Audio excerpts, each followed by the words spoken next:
1962ஆம் ஆண்டு வந்த பொங்கல் ரிலீஸ். சிவாஜி கணேசன், ஜெமினி, சாவித்ரி, சவுகார் ஜானகி ஆகியோரது கெரியரில் மிக முக்கியமானதொரு திரைப்படம் அப்படின்னே சொல்லணும். ஏவிஎம் புரொடக்ஷன்ஸ் தயாரிக்க பார்த்தால் பசி தீரும் திரைப்படம் மிக பிரம்மாண்டமான வெற்றியை பெற்றது. வசூல் குவித்தது. இந்த படத்தை மறக்க முடியாததற்கு இன்னொரு காரணமும் உண்டு. களத்தூர் கண்ணம்மாவில் அறிமுகமான குட்டி பையன் கமலஹாசன் இந்த படத்தில் நடிச்சிருந்தாரு. அது மட்டுமல்ல, அந்த சிறுவன் டபுள் ஆக்டும் பண்ணியிருந்தாரு. ஆமாம், கமல் அவர்கள் இரட்டை வேடத்தில் நடித்த முதல் படமும் கூட பார்த்தால் பசி தீரும். பார்த்தால் பசி தீரும் திரைப்படம் தெலுங்கு மொழியில் பவித்ர பிரேமா அப்படின்ற பெயரில் மொழி மாற்றம் செய்யப்பட்டு மார்ச் 3ஆம் தேதி 1962 அன்று ஆந்திர மாநிலத்தில் வெளியிடப்பட்டது. இந்த படத்துடைய 50வது ஆண்டு கோல்டன் ஜூப்ளி விழா ஜனவரி 2012ஆம் ஆண்டு நடைபெற்றது. சாவித்ரி அவர்களுக்கும் சரோஜா தேவி அவர்களுக்கும் இடையே இப்படி ஒரு போட்டியா? என்ன நடந்தது தெரியுமா? தமிழ் சினிமாவில் அந்த காலத்து நடிகைகள் போல வராது அப்படின்னு பலர் கூறி நாம் பார்த்துருப்போம். அந்த அளவுக்கு ஹீரோக்களுக்கு இணையாக நடித்த மிகவும் பிரபலமான 2 நடிகைகள் தான், ஒன்று சாவித்ரி, மற்றொன்று நடிகை சரோஜா தேவி. 1960களில் தமிழ் சினிமாவை பத்மினி, சாவித்ரி, சரோஜா தேவி ஆகிய 3 முன்னணி கதாநாயகிகள் தான் ஆட்சி செய்துட்டு இருந்தாங்க. அதுலேயும் ஒருவருக்கு ஒருவர் சளைத்தவர்கள் இல்லை அப்படின்னு கூறும் அளவுக்கு அவங்களுடைய நடிப்பு, நாட்டியம், வசன உச்சரிப்பு எல்லாமே தனித்துவமாக இருக்கும். படத்துக்கு ஏற்ப தன்னை மாற்றிக்கொண்டு அதற்கு ஏற்ப முகபாவனையை கொண்டு வந்து நேர்த்தியாக நடித்து ரசிகர்களை தன் பக்கம் ஈர்க்கும் அளவுக்கு நடிச்சிருப்பாங்க. இந்த நிலையில் ஒரு படத்தில் ஒரு நடிகை நடிப்பதாக இருந்தால் அடுத்த முன்னணி இயக்குனர்கள் ஹீரோக்களின் படங்களில் அடுத்த 2 நடிகைகளும் நடிக்க ஒப்பந்தமாகி விடுவார்கள். அதற்கு பிறகுதான் மற்ற நடிகைகளுக்கு, துணை நடிகைகளுக்கு இந்த வாய்ப்புகள் எல்லாம் வழங்கப்படும். இந்த நிலையில்தான் சாவித்ரி அவர்கள் மற்றும் சரோஜா தேவி அவர்கள் 2 பேருமே பார்த்தால் பசி தீரும் அப்படின்ற படத்தில் ஒன்றாக இணைந்து நடிச்சிருக்காங்க. பீம்சிங் இயக்கத்தில் 1962ஆம் ஆண்டு இந்த படம் வெளியானது. இதில் சிவாஜி கணேசன் அவர்கள், ஜெமினி கணேசன் அவர்கள் கதாநாயகனாக நடிச்சிருக்கிறாங்க. பொதுவாக 2 நடிகைகள் சேர்ந்து நடித்தாங்க அப்படின்னா படப்பிடிப்பு தளத்தில் மிகவும் மகிழ்ச்சியாக கலகலவென பேசிக்கொண்டே இருப்பதை பார்த்திருப்போம். ஆனால் இந்த 2 நடிகைகளுக்கு மட்டும் சற்று மாறுதலாக நடந்திருக்கு. 1962ஆம் ஆண்டு தை திருநாளில் ஏவிஎம் தயாரிப்பான பார்த்தால் பசி தீரும் திரைப்படம் வெளிவந்து ஓடிக்கொண்டிருந்தது. சாவித்ரி அவர்கள், சிவாஜி கணேசன், சரோஜா தேவி அவர்கள் அப்படின்னு 2 கதாநாயகிகள் நடித்த படம் அது.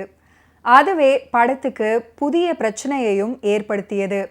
டைட்டிலில் யார் பெயரை முதலில் போடுவது அப்படின்ற பிரச்சனை தான் அது. சாவித்ரி அவர்களுக்கும் சரோஜா தேவி அவர்களுக்கும் உச்சக்கட்ட சச்சரவுகள் நடைபெற்ற நேரம்.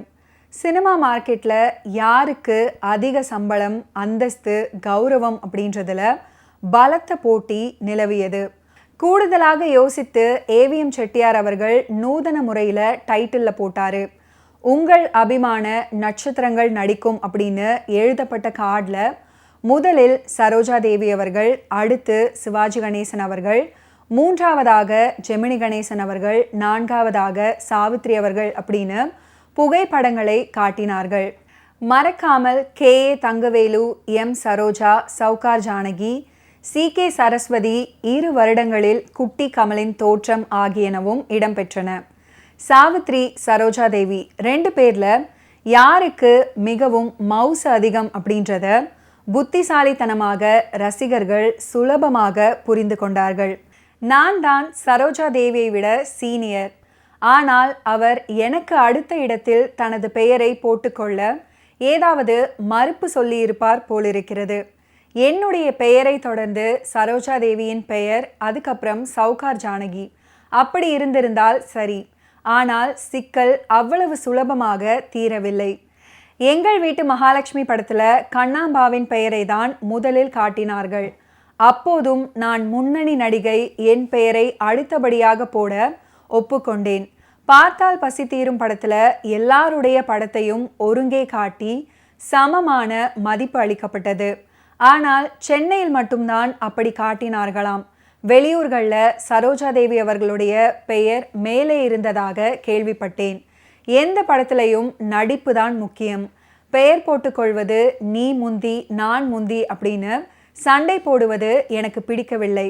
அதனால் அந்த விவகாரத்தை அப்படியே விட்டுவிட்டேன் அப்படின்னு சாவித்ரி அவர்கள் ஒரு பத்திரிகையாளர் சந்திப்பில் பதிவு பண்ணியிருக்காங்க. ஒரு கேள்வி, அதற்கு ஒரு பதில். கேள்வியும் பதிலும் வளர்கிறது. பாடல் முடிவில் பதில் கிடைக்கிறது. இந்த பாடல் சொல்லும் பதில் ஒரு யதார்த்தம், மானுட வர்க்கத்திற்கு ஒரு விருப்பமான விஷயம். பாடல் வரிகள் கவியரசர் கண்ணதாசன். எந்த ஒரு கடினமான விஷயத்தையும் சுத்தி வளைக்காமல் எளிமையாக தருவதில் இவருக்கு இணை இவரே. எல்லோருக்கும் மிகவும் பிடித்த டிஎம்எஸ் சுசிலாமா டூயட் பாடல். காட்சியில் அபிமான நடிகர் திலகம் சிவாஜி கணேசன் மற்றும் அபிநய சரஸ்வதி சரோஜாதேவி. அவங்களுக்கு அவன் மேல் தீரா காதல். பொன்னல்லவா எப்படி சொல்வது, அவனுக்கும் ஒரு ஈர்ப்பு இருக்கு. அவள் அவனின் நண்பனின் மைத்துனி. இடமும் பெரிய இடம். காதலுக்கு கண்கள் பேசும் வார்த்தையிலே பேதமேது. பருவம் வந்ததும் ஆசை வந்ததா, ஆசை வந்ததும் பருவம் வந்ததா? உலகத்தை இயக்கி கொண்டிருக்கும் விடை தெரியாத கேள்வி இது. காதல் என்பதா, பாசம் என்பதா, கருணை என்பதா, உரிமை என்பதா அப்படின்னு கணவன் மனைவி உறவை எந்த பரிமாணத்தில் பொருத்துவது அப்படின்னு கவிஞர் வியந்திருப்பது பெரும் ஆய்வுக்குரியது. ஓகே வியூவர்ஸ், இன்னைக்கு நிகழ்ச்சியில் நடிகர் திலகம் சிவாஜி கணேசன் அவர்களுடைய ஃபிலிம் கெரியரில் நடந்த பல இன்ட்ரெஸ்டிங்கான விஷயங்களை நீங்கள் பார்த்து தெரிஞ்சிருப்பீங்க. மீண்டும் அடுத்தடுத்த எபிசோட்ஸில் சந்திப்போம். நன்றி, வணக்கம்.